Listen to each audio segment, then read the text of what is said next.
Monique, welcome back again. We're talking about hiring. And let's see, from your perspective, and you have great experience, what do you feel should be a leader's or a hiring team's number one objective when they're hiring? I would say a unique perspective. I would say someone who can bring in the lessons that they've learned from other jobs that they've had, other institutions, other types of companies to shake things up a bit. Because maybe that's what you need.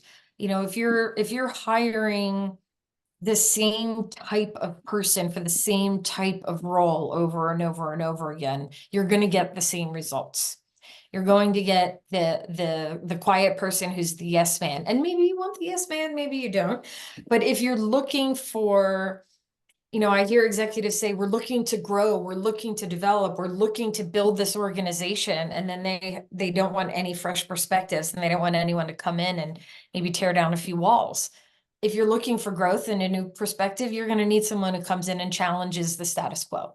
So again, if growth and uh, building your organization is something that is foremost on your mind, then you need unique perspectives. You need different types of people, and make sure you have all the different types of people, all the different Myers-Briggs, all the different Clifton Strengths, all the different types of people. If you have the same type of people, you're going to get the same perspective.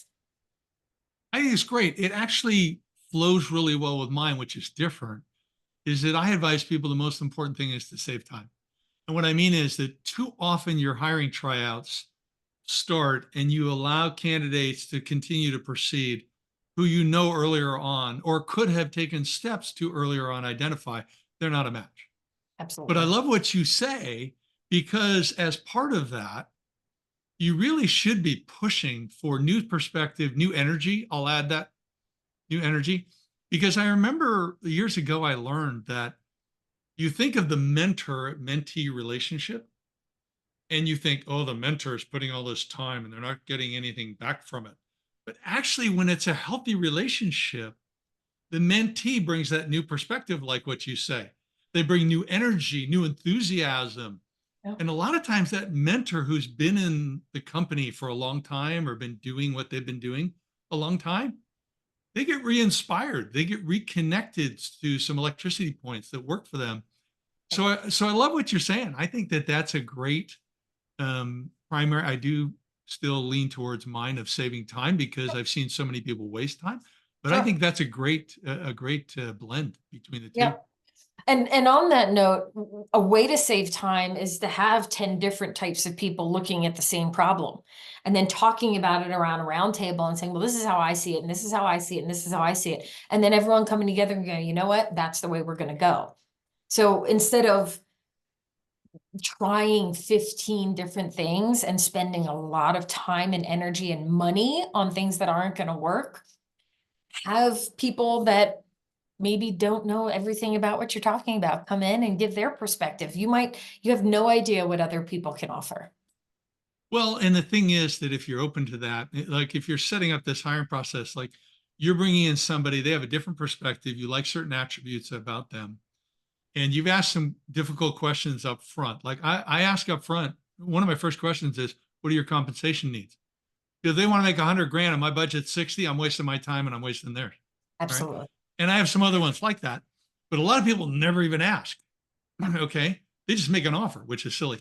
But I love the idea of the new perspective or different perspective, but then you test it. Yeah. Okay, you've got a different perspective on this. So let's talk about this situation. What's your perspective? Well, you have a different one. Ours is this. See whether that person has the skill to find a compromise and read that body language. Are they truly bought in, or are they just on their first date, behavior here as they're interviewing? And will this person work out? Are they going to add to us and help us build? Or are they going to come in and get upset because they don't get their way often enough? Yeah, absolutely. You know, how would you come in and do things differently? It's a great question to ask. Because if somebody says, oh, I don't know what I would do, that's one type of person. And if you have someone who comes in and says, this is how I would change things, that's a different type of person depending on what you're looking for. So all of this saves time, saves money. Yeah. Yeah, definitely. Definitely. Okay. Thanks for that one. It's a good one.